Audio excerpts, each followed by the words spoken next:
Hola, bienvenidos, bienvenidas. Esto es Embryo Matrix. Si elegiste la píldora roja, es porque vamos a hablar sobre embriología de verdad. Y el tema de hoy es un tema particular porque vamos a tratar un poco del ayer y del futuro de la embriología. Vamos a hablar un poco sobre historia, sobre el inicio de la embriología experimental y también vamos a ver qué posibilidades esos orígenes dan en vista al futuro sobre la forma en la que se producen los desarrollos de los sistemas embrionarios. En este caso, el sistema mosaico y el de regulación. Deberíamos discutir el desarrollo de tipo mosaico y regulativo, y cuando lo hacemos así, sin más, sin mediar ninguna aclaración, parecería que se tratan de modelos de desarrollo más que de comportamientos que pueden manifestarse ante una cierta manipulación, como en realidad lo son. Por otro lado, termina suponiéndose que son comportamientos mutuamente excluyentes en un mismo organismo, y esto también es falso. Pero vayamos gradualmente. La imagen que ven debe resultarles a esta altura conocida. Son imágenes de un embrión desde el estado de cigoto hasta el de blastocisto. Es verdad que hemos puesto a este embrión en una placa de Petri y que lo estamos observando con una lupa. Sin embargo, estas interferencias en el desarrollo son menores cuando las comparamos con otras que vamos a ver más adelante. Por lo que podemos considerar que estamos en presencia de un desarrollo normal. Pero deberíamos definir qué es formalmente un desarrollo normal. Este se refiere al curso del desarrollo que sigue un embrión típico cuando no sufre perturbaciones experimentales. Es decir, cuando no sacamos células, no matamos otras, no las cambiamos de lugar, no noqueamos genes, etc. La mayoría de las especies que utilizamos en el laboratorio cuentan con tablas normales que no hacen otra cosa que enfatizar que el desarrollo normal es previsible. Es por eso que después de 24 horas post-fecundación vemos a los embriones de humanos con este formato bicelular. Y 24 horas más tarde los vemos, como en la imagen D, con estas 4 blastómeras. Y así llegamos a la imagen I, y ya con 128 células, y luego de 5 o 6 días post-fecundación, nos encontramos con un blastocisto. Esto implica que el desarrollo normal es claramente predecible. Este campo de la embriología es estudiado por lo que se denomina embriología descriptiva. El desarrollo normal no debe confundirse con los desarrollos que dan un resultado normal. Por ejemplo, si en este estado de 2 blastómeras separamos una de la otra y se desarrollan 2 embriones hasta convertirse en un animal completo, algo así como una gemelación experimental, el resultado puede ser normal, pero ese resultado normal no es consecuencia de un desarrollo normal. Como antagónica, la embriología experimental implica siempre un cierto desvío del desarrollo normal. Es importante tener presente que cualquier incidencia experimental puede producir embriones estructuralmente normales, pero no son producto de un desarrollo normal. En algunas diapos más se van a dar cuenta el por qué soy enfático en este aspecto. Cuando surgió la embriología experimental, la gran pregunta fue cómo las células se diferencian entre sí durante el desarrollo embrionario. El pionero es ese señor ya mayor con cara de pocos amigos. Se trata de August Weismann.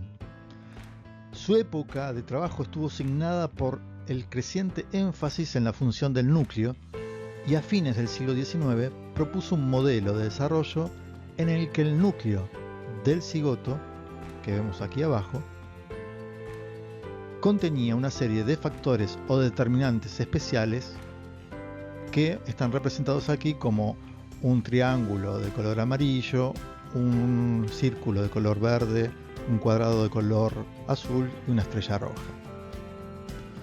Propuso que si bien el ovocito fecundado experimentaba rápidos ciclos de división celular conocidos como segmentación, estos determinantes se distribuían en forma desigual en las células hijas y por lo tanto controlarían el desarrollo futuro de las células. Por lo tanto, el destino de cada célula estaba predeterminado en el ovocito por los factores que recibirían durante la segmentación. Este tipo de modelo se denominó mosaico, ya que el ovocito podía considerarse un mosaico de determinantes discretos y localizados. Quizás Weismann estaba suponiendo en exceso, pero aún así fue el fundamento teórico de los primeros embriólogos experimentales que ahora veremos. A finales de la década de 1880, el apoyo inicial a las ideas de Weismann provino de experimentos realizados independientemente por otro embriólogo alemán, Wilhelm Rux, quien experimentó con embriones de rana. Lo que hizo fue que, tras la primera división de segmentación, una de las blastómeras muere al ser pinchada con una aguja caliente y la otra permanece intacta. En la etapa de blástula, es decir, cuando son blastocistos estos embriones de rana, se observa que la célula intacta se ha dividido, ha generado más células y que ocupa la mitad del embrión. Se ve el desarrollo del blastocele, un pequeño espacio lleno de líquido en el centro de la blástula también limitada a la mitad intacta, y la mitad dañada del embrión no parece haberse desarrollado en absoluto. No se ve ninguna célula, ni el blastocele, ni nada.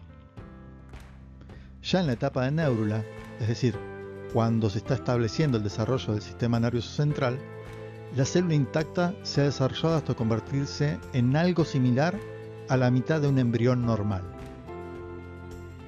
Fíjense la influencia de las ideas de Weismann, que Rux concluyó que el desarrollo de la rana se basa en un mecanismo de mosaico en el que las células tienen su carácter y destino determinados en cada segmentación. Pero cuando el compatriota de Rux, Hans Driesch, repitió el experimento con huevos de erizo de mar, obtuvo un resultado muy diferente. Driesch era discípulo de Rux y lo admiraba tanto que quiso confirmar las observaciones del maestro. Como vemos en el panel de la izquierda, y como Driesch conocía las dificultades de separar las blastómeras de anfibio, que fue un problema que tuvo Rux, empleó para sus experimentos embriones de erizo de mar, cuyas células podían ser fácilmente separadas al agitarlas y que además se desarrollaban con gran rapidez, es decir, alcanzaban el estado de larva en poco menos de un día. Sin embargo, lo mejor de Driesch fue que a pesar del principio de autoridad que Rux tenía sobre él por ser su maestro, hizo lo que debía hacer un científico y escribió. Pero las cosas resultaron como debían y no como yo esperaba.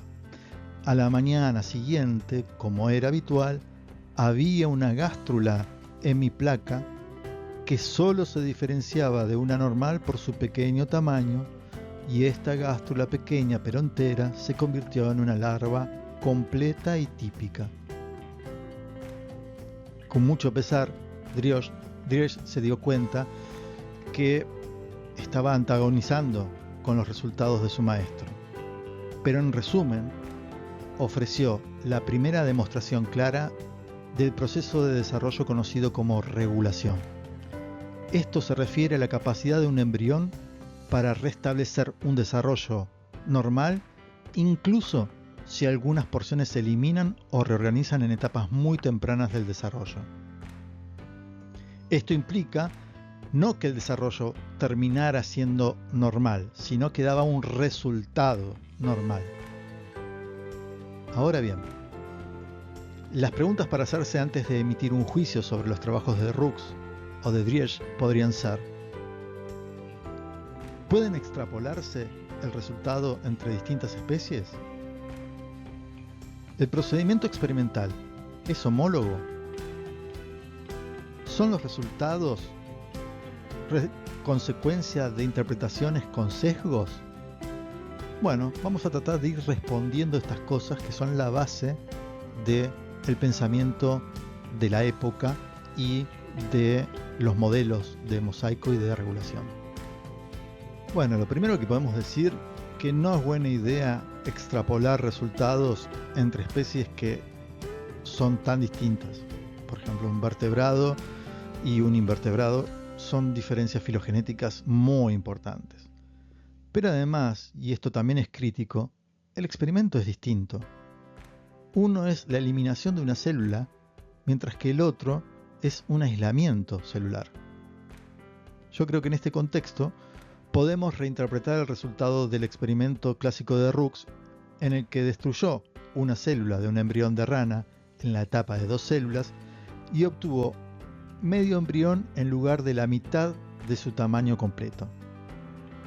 La característica crucial de su experimento fue que la célula muerta permaneció adherida, es decir, no fue un experimento de aislamiento, pero el embrión como un todo no interpretó que esa célula estaba muerta. La célula viva, por su parte, actuó como si la otra mitad del embrión siguiera allí. Si la célula muerta se hubiera separado del blastómero vivo, el embrión podría haber regulado y desarrollado hasta convertirse en un embrión completo de pequeño tamaño. Así lo hizo Drièche, como estamos viendo en el panel inferior. El modelo animal usado, por un lado, que le permitía utilizar una tecnología disponible para separar las células, le permitió evitar las interferencias que padeció el experimento de Roux. Un aspecto que puede complicar la comprensión de los experimentos que hemos estado analizando es suponer la célula huevo, que es básicamente el citoplasma de los ovocitos, como si fueran hojas en blanco con una absoluta homogeneidad. Bueno, esto no es así de ninguna manera. En la imagen de la izquierda vemos un comparativo de 3 células huevo. Las líneas representan el eje donde es posible observar la polaridad de la célula. Tanto en los erizos de mar como en las ranas, el prepatrón del ovocito o cigoto es muy prominente, con morfógenos depositados asimétricamente. Estos se ilustran con distintos colores. Estos dictarían el destino de las blastómeras subsiguientes y por lo tanto estaríamos hablando de modelos de desarrollo de tipo mosaico. Las blastómeras que heredan el citoplasma del polo animal presentan tendencia a producir células de tipo ectodérmicas, mientras que las que heredan la porción vegetal terminan produciendo células endodérmicas. En la imagen derecha, aunque con otros colores, también podemos ver un embrión de rana con su polaridad animal-vegetal. Mientras este embrión se divida en forma meridional, es decir, siguiendo al eje animal-vegetativo, se generan células hijas con polaridad animal-vegetativa completa. Es por ello que los experimentos que respetan esta polaridad tienden a producir resultados compatibles con fenómenos de regulación. Es decir, aunque en un menor volumen, se encuentran todas las sustancias informativas, brindando la posibilidad de un desarrollo con resultado normal. Sin embargo, en la misma imagen, vemos que la separación de las blastómeras animales de las vegetales producen un resultado compatible con un sistema mosaico, donde las células animales dan origen a derivados ectodérmicos y las vegetales a endodérmicos. Esto nos tiene que llamar la atención sobre algo importante. Los resultados experimentales dependen de la condición experimental. Ahora veamos el panel de la izquierda nuevamente. En contraste con los embriones que vimos hasta ahora, los embriones de mamíferos, en este está representado un embrión de ratón, no presentan una distribución asimétrica evidente de factores de prepatrón, sino que emplean para la especificación del destino celular vías más sutiles. Acá se ilustran con apenas tonos distintos en algunas zonas de las blastómeras. Y son evidentes más adelante en el desarrollo, por ejemplo, en la etapa de 4 células como estamos viendo aquí. Así, mientras que otros embriones se consideran mosaico, donde la perturbación del prepatrón, por ejemplo, al eliminar un sector importante de la célula huevo, produce una deficiencia en el desarrollo embrionario de mamíferos tiene una naturaleza reguladora, por lo que el desarrollo defectuoso de un blastómero puede ser a menudo, aunque no siempre, tolerado. Por ejemplo, en el estado de 4 células, quitar una blastómera, depende de cuál sea la que estoy quitando, puede producir la continuación del desarrollo o la interrupción del desarrollo. La falta de un prepatrón determinista robusto no significa que las blastómeras sean idénticas, sino que las diferencias entre ellas son más sutiles y se aplican gradualmente para dar origen a células diferentes, manteniendo al mismo tiempo cierta plasticidad en el desarrollo.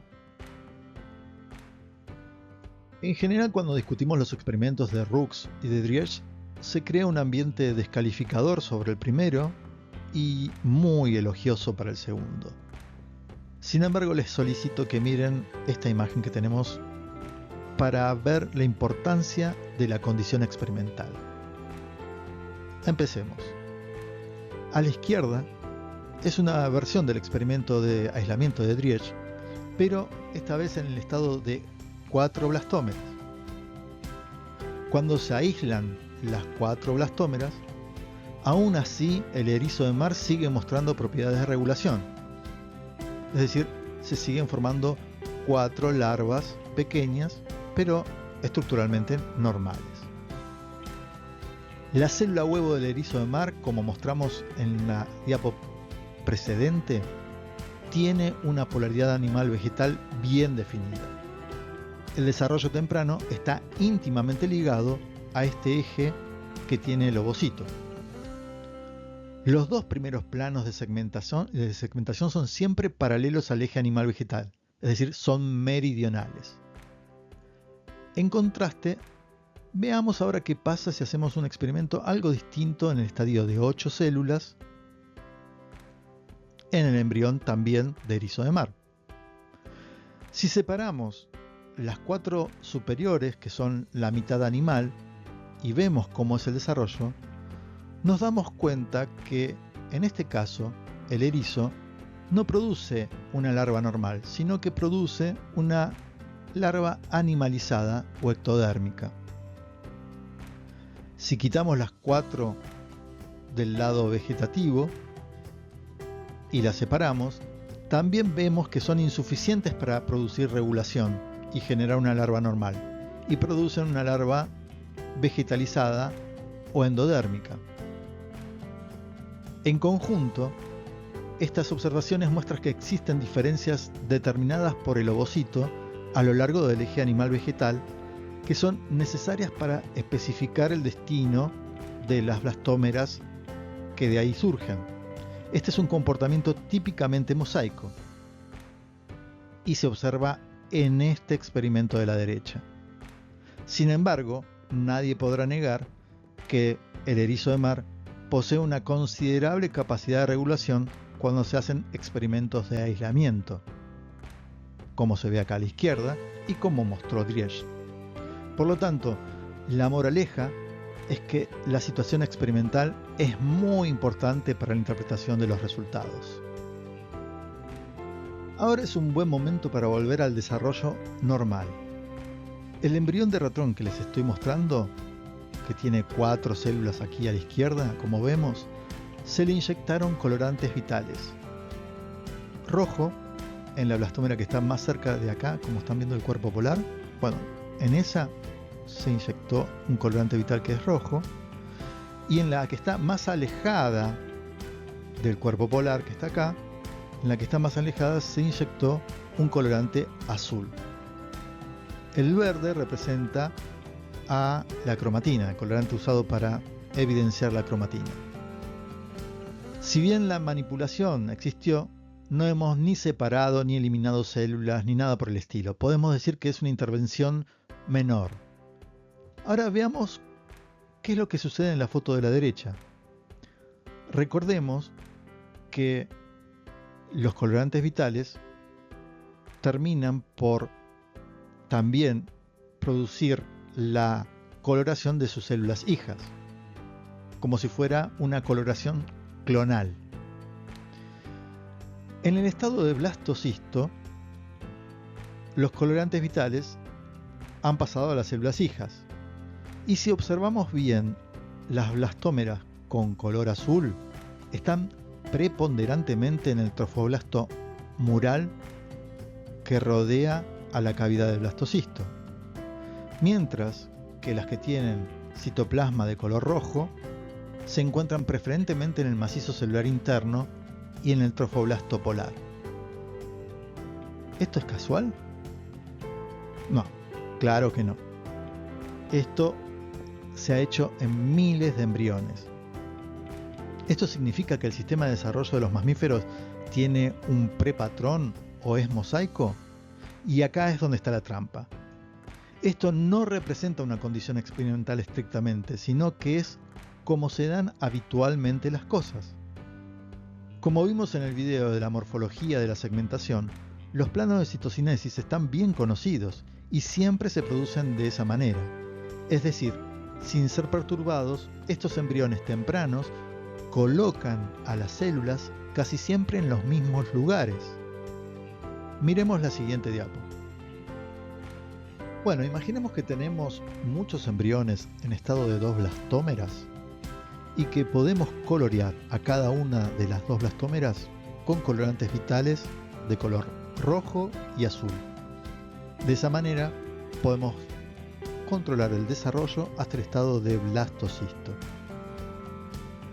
Existen investigadores que piensan que es imposible que haya una relación entre el estadio de 2 blastómeras y el de blastocisto, y por lo tanto el patrón de segmentación es absolutamente aleatorio.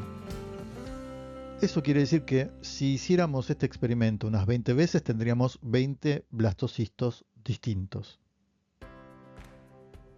Como polo opuesto a esta idea, están quienes suponen que en el estadio de 2 blastómeras es posible seguir la evolución de los linajes de estas 2 blastómeras en el blastocisto. Los que piensan de esta manera dicen que una de las 2 blastómeras se divide primero, en este caso la que está teñida de color rojo. Esta obtiene una ventaja proliferativa que la va a llevar a ser el aportante principal y único del macizo celular interno, mientras que la que queda demorada en hacer su segunda división va a formar parte del trofoblasto como un todo. Existe una tercera posibilidad, que es algo intermedio entre las 2 posiciones que vimos, y es que en el estadio de 2 blastómeras, la primer blastómera que se divide en forma meridional es la que va a aportar principalmente para un polo del blastocisto que se llama polo embrionario. Esto incluye macizo celular interno y parte del trofoblasto polar, mientras que la que se divide más tarde es la que va a terminar dando más del polo AB embrionario, el polo opuesto a donde está el macizo celular interno, y quizás algunas, pero muy pocas células del macizo celular interno. Al menos experimentalmente esto es mostrado en la diapo que vimos antes y en esta imagen, que es la misma pero un poquito más pequeña. Las células rojas están esencialmente en el macizo celular interno, mientras que las células de color azul se encuentran en el trofoblasto mural. Vamos a resumir. Los conceptos de desarrollo mosaico y regulador no terminan de ajustar a ninguna situación experimental ideal que podamos imaginar hoy en día. Pero vamos a llevar esto al plano del resumen. La diferencia entre el desarrollo mosaico y el desarrollo regulador se puede ilustrar en este organismo que vamos a inventar acá. Está constituido por piel, cabeza, cuerpo y cola. A partir de la célula huevo se forman dos linajes de células y estos dos linajes de células dan como derivado otros dos. ¿Sí? Lo que vamos a ver es que uno de los linajes se encarga de la piel y de los tejidos de la cabeza y el otro linaje se encarga de el cuerpo y de la cola. En condiciones de desarrollo normal, esto sería lo que ocurre. Ahora imaginemos qué ocurre si se elimina una de las células resultantes de la primera segmentación, esta de aquí. Y acá tenemos que pensar en dos alternativas. En la figura central se provoca la pérdida de estructuras derivadas de ella. Es decir, estos embriones no tienen ni piel ni cabeza. Este tipo de desarrollo se denomina tipo mosaico. Es decir, no tiene ni piel ni cabeza porque se eliminó al progenitor que daba esos derivados. Ahora, si por el contrario, los descendientes de la célula restante, de la verde que está acá, ¿sí?, fueran capaces de dar lugar a las estructuras que se habrían desarrollado a partir de la célula perdida, como vemos, piel y cabeza, el embrión se denomina embrión regulador y en este caso la célula verde es capaz de generar las estructuras de la cabeza y piel, además de dar lugar al tronco como lo haría habitualmente. Bueno, hemos llegado al final y como les comenté al inicio, este video iba a tener ciertas peculiaridades, íbamos a hablar de algo de historia y también de presente y futuro, de cuestiones que son centrales en la embriología y la biología del desarrollo. Nos vamos a encontrar en el próximo video. Recuerden que siempre tienen el espacio gratuito de las clases del domingo, que son clases de repaso. Y bueno, sin más, nos vemos en la próxima y éxitos.